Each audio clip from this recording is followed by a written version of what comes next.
Selanjutnya Ibu akan absensi terlebih dahulu ya. Destiani hadir. Wenti Bu. Siska, saya Bu hadir. Putri hadir Bu. Cika hadir Bu. Siva hadir Bu. Jadi yang nggak hadir Cika ya. Ya Bu. Mudah-mudahan pertemuan selanjutnya Cika bisa hadir. Selanjutnya Ibu sebelum masuk materi minggu ini Ibu akan bertanya terlebih dahulu materi minggu lalu terkait dengan apa, masih ingat? Wudu. Ya, jadi Ibu sudah menjelaskan materi pada pertemuan minggu lalu terkait dengan wudu. Selanjutnya Ibu akan menyampaikan materi pada minggu ini, pada hari ini terkait dengan tayamum.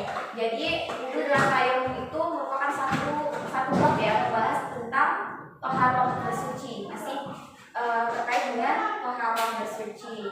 Sebelum memulai materi pada hari ini, Ibu akan menyampaikan terlebih dahulu tujuan dari pembelajaran kita apa sih. Yang pertama, meyakini pentingnya syariat Islam tentang tayamum, dan yang kedua, menjadi teladan sikap tanggung jawab untuk senantiasa menjaga kebersihan dan kesucian dalam kehidupan sehari-hari. Yang ketiga, memelihara sikap peduli terhadap sesama dengan senantiasa menjaga kebersihan dan kesucian dalam kehidupan sehari-hari. Jadi itu ya tujuan pembelajaran kita pada hari ini. Jadi kita tuh kalau ingin belajar tuh harus tahu tujuannya apa sih kita belajar, untuk apa sih, untuk mengetahui apa dan apa. Nah, itulah tujuan pembelajaran kita pada pagi hari ini. Kemudian Ibu akan mulai menjelaskan terkait dengan tayamum. Yang pertama yang meliputi sebabnya itu ada pengertian dari tayamum, kemudian ada syarat-syarat tayamum, ada fardu tayamum, sunnah tayamum, dan hal-hal yang dapat membatalkan tayamum. Jadi pertama ya, terkait dengan pengertian tayamum terlebih dahulu. Jadi tayamum secara bahasa berarti kesengajaan. Nah, sedangkan menurut syarah, tayamum adalah mendatangkan debu yang suci sampai ke wajah dan kedua tangan sebagai pengganti mandi ataupun pengganti wudu dengan syarat-syarat tertentu. Jadi tayamum ini punya syarat-syarat tertentu pastinya.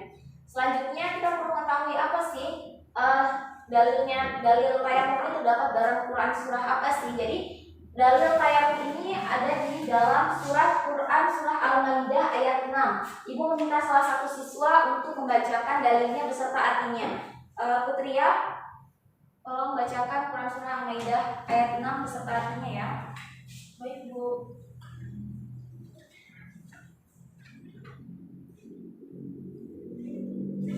Al-Maidah ayat 6 ya Bu. Iya.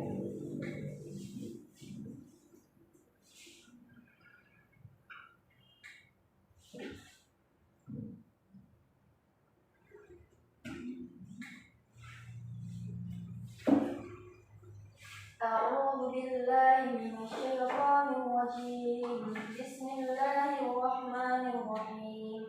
Ya ayyuhalladzina amanu idza qumtum ila sholati faghsilu wujuhakum wa aydiyakum ilal marafiqi wamsahu bi ru'usikum wa arjulakum ilal ka'bayn wa in kuntum junuban fatahharu wa in kuntum marda aw 'ala safarin aw jaa'a ahadun minkum min al-gha'id aw lamastum nisaa falam tajidu ma'an fatayammamu sa'idan tayyiban famsahu bi wujuhikum wa aydiyakum ma yuridu Allahu liyaj'ala 'alaykum min harajin walakin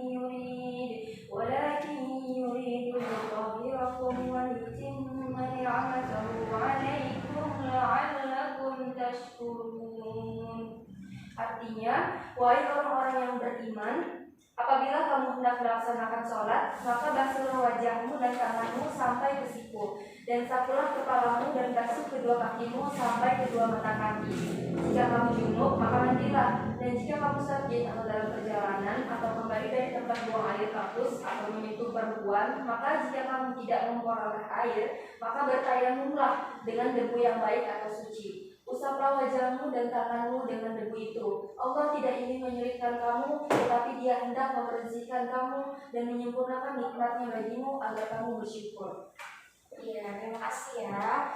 Jadi dalil dari tayamum itu terdapat di dalam Quran surah Al-Maidah ayat 6 yang sudah dibacakan oleh Putria tadi. Selanjutnya kita akan membahas tentang syarat-syarat tayamum. Jadi apa saja sih Bu syarat-syarat dari tayamum itu? Jadi syarat yang pertama itu adanya uzur atau adanya halangan baik berupa ketika kita bekerja ataupun ketika kita sedang sakit. Tapi sakitnya bukan yang hanya batuk terus langsung tayamum, bukan. Tapi ketika kita melaksanakan operasi dan memang kita setelah operasi itu tidak diperbolehkan untuk terkena air karena khawatir akan jahitannya akan lepas segala macam. Pokoknya mengancam keselamatan diri itu bisa menggantikan wudhu dengan tayamum. Selanjutnya telah masuk waktu sholat. Jadi kita tayamum itu ketika telah masuk waktunya sholat.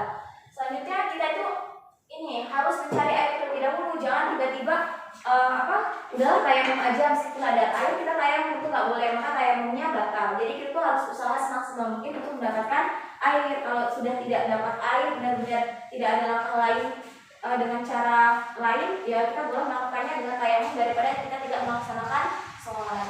Jadi selanjutnya menggunakan debu yang suci. Jadi salah satu syaratnya kita tayamum itu menggunakan debu yang suci, dan jangan sampai ya debu yang dari kotoran itu tuh dipakai buat tayamum. Jadi itu nggak boleh. Jadi harus debu yang suci. Itulah syarat-syarat melaksanakan tayamum. Selanjutnya setelah mengetahui syaratnya kita perlu mengetahui fardu dari tayamum. Jadi fardu dari tayamum itu yang pertamanya, yang pastinya niat ya. Terserah kita niatnya mau diucapkan ataupun niat dalam hati juga, yang penting niat ya. Jadi kan kita punya ini sendiri, pedoman sendiri, mau diucapkan mau dalam hati itu tidak apa-apa. Selanjutnya mengusap wajah merupakan fardu yang tidak bisa ditinggalkan dalam tayamum. Selanjutnya mengusap kedua tangan, dan yang terakhir adalah tertib. Jadi fardunya tayamum itu ada 4. Yang pertama niat, yang ketiga mengusap wajah, yang kedua mengusap wajah, yang ketiga mengusap kedua telapak tangan, dan yang terakhir adalah tertib. Selanjutnya sunnah dari tayamum. Apa saja sih sunnah dari tayamum? Jadi membaca basmalah itu bukan merupakan niat, tapi membaca basmalah itu merupakan sunnahnya tayamum. Jadi sunnah kan lebih baik dikerjakan. Kalau dikerjakan mendapat pahala, tinggalkan itu tidak apa-apa. Tapi kalau kita bisa dengan membaca basmalah, masa kita membaca basmalah saja berat kan? Baca dulu basmalah, kemudian niatnya baru mulai tayamum. Selanjutnya mendahulukan tangan yang sebelah kanan daripada yang sebelah kiri. Pula ketika mengusap wajah, mendahulukan bagian wajah atas terlebih dahulu daripada bagian wajah yang bawah. Jadi kalau bisa itu kan sunnah.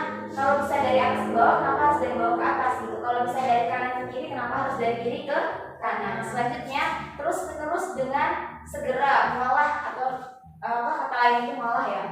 Jadi jangan dijeda-jeda gitu loh, berterus-terus dilakukan itu dari kanan ke kiri secara terus menerus. Selanjutnya yang terakhir adalah hal-hal yang dapat membatalkan tayamum. Jadi tayamum itu bisa batal karena beberapa hal. Yang pertama, segala sesuatu yang dapat membatalkan wudhu itu juga dapat membatalkan tayamum yang sudah Ibu sebutkan kemarin ya. Jadi yang membatalkan wudhu itulah yang dapat membatalkan tayamum juga. Terus selanjutnya yang membatalkan wudhu ketika kita melihat air. Misalkan kita sudah tayamum, tiba-tiba di jalan kita melihat ada air, nah itu juga dapat membatalkan tayamum. Nah selanjutnya yang terakhir adalah murtad. Ada yang tahu di sini murtad itu apa? Keluar dari agama Islam. Iya, murtad adalah keluar dari agama Islam. Itu juga salah satu hal-hal yang dapat membatalkan kita ketika kita bertayamum. Mungkin cukup sekian materi yang dapat Ibu sampaikan. Tadi yang sudah meliputi yang pertama ada pengertian sudah Ibu jelaskan, dan dalilnya pun sudah Ibu beritahu terdapat dalam Quran surah Al-Maidah ayat 6 yang sudah dibacakan oleh Putria. Terus kemudian fardunya sudah Ibu sebutkan, sunnahnya pun sudah Ibu sebutkan, dan hal-hal yang membatalkannya pun sudah Ibu sebutkan. Ibu kira cukup ya materi yang Ibu sampaikan. Bagaimana materinya bisa dipahami atau ada yang kurang paham? Bisa dipahami. Ya, meskipun materinya sudah bisa dipahami, namun Ibu ingin mengecek konsentrasi kalian siswa. Jadi Ibu memberikan kesempatan kalian untuk bertanya apapun hal-hal terkait dengan tayamum yang belum kalian mengerti atau kalian pahami bisa kalian tanyakan. Siapa yang ingin bertanya? Saya Bu. Iya, Desti. Izin bertanya Bu, apakah boleh orang yang bertayamum sholat menjadi imam karena tidak ada imam selain dirinya? Pertanyaannya disimpan terlebih dahulu. Ada yang ingin bertanya Saya, lagi? Bu. Ya, Putri ya. Izin bertanya Bu, apakah boleh bertayamum dengan wadah yang terbuat dari tanah liat atau keramik atau dinding padahal dia sudah dilapisi cat dan seterusnya Bu? Ya. Nah, selanjutnya ya, Wenti. Izin bertanya Bu, Ya. jika sehabis operasi di lutut, bagian yang dioperasi tersebut tidak diperbolehkan terkena air dan tidak diperbolehkan oleh dokter untuk banyak berjalan mengkhawatirkan jahitan lututnya terlepas, maka apakah boleh Bu dilakukan tayamum sebagai pengganti wudhu Bu? Ya, baiklah. Sudah ada 3 orang penanya ya. Dan Ibu akan menjawab dari pertanyaan yang pertama dari Desti dulu. Jadi tadi teman-teman semuanya disimak ya. Semuanya disimak. Jadi Desti tadi bertanya, apakah boleh sih Bu orang yang bertayamum sholat menjadi imam karena tidak ada imam selain dia. Jadi orang yang bertayamum boleh menjadi imam bagi orang yang berwudu. Jadi ketika jamaahnya itu wudu tapi yang imamnya itu bertayamum itu boleh. Jika dia bertayamum karena ada uzur syar'i. Jadi dia bertayamum itu ada uzur syar'i, bukan karena dia ketemu air tapi dia tetap melaksanakan tayamum, itu nggak boleh ya. Nah, jadi itu tidak masalah dalam hal itu. Namun jika didapati orang yang layak, orang yang lebih layak itu karena dia pertama berwudu dan dia sudah memenuhi syarat untuk menjadi seorang imam, maka ya alangkah baiknya pilih orang lain gitu. Tapi kalau memang tidak ada imam selain orang itu, ya daripada tidak imaman, mendingan diperbolehkan orang yang bertayamum itu menjadi imam. Itu ya. Selanjutnya pertanyaan dari Putri, apakah boleh bertayamum dengan wadah yang terbuat dari tanah liat atau keramik ataupun dinding? Nah, jadi tayamum itu sah dilakukan dengan segala sesuatu yang berada di atas permukaan bumi. Apakah debu, tanah, batu, pasir, tanah liat. Nah, itu tuh sudah dijelaskan di dalam firman-Nya Allah, Quran surah An-Nisa ayat 43, yang artinya hendaklah kalian bertayamum dengan saidah thayyiban ya, dalam Quran surah An-Nisa. Jadi itu diperbolehkan ya. Selanjutnya pertanyaan dari Wenti. Wenti izin bertanya, jika sehabis operasi lutut bagian yang dioperasi tersebut tidak diperbolehkan terkena air dan tidak diperbolehkan oleh dokter untuk banyak berjalan, dikhawatirkan jahitan lutut terlepas, maka apakah diperbolehkan melakukan tayamum sebagai pengganti wudhu? Jadi ini Wenti soalnya pertanyaannya bercabang ya, ada 2. Yang pertama itu ketika bagian di operasi itu tidak diperbolehkan untuk terkena air. Pertama, jika memang bagian lutut itu tidak bisa terkena air karena ketika terkena air bagian lutut itu akan terlepas ataupun akan membusuk atau segala macam yang dapat membahayakan nyawa kita, maka itu diperbolehkan melakukan tayamum. Namun ketika itu hanya sudah kering, bisa untuk diusap-usap dengan air, usap-usap pakai air, itu lebih baik berwudu tapi tidak dikenakan secara langsung gitu, mungkin dibasuh-basuh saja, tapi jangan langsung memutuskan untuk melaksanakan tayamum itu ya. Nah, selanjutnya yang kedua terkait dengan boleh kalau tidak diperbolehkan berjalan, karena kan kalau orang habis operasi nggak boleh banyak gerak ya biasanya. Nah, itu diperbolehkan ya,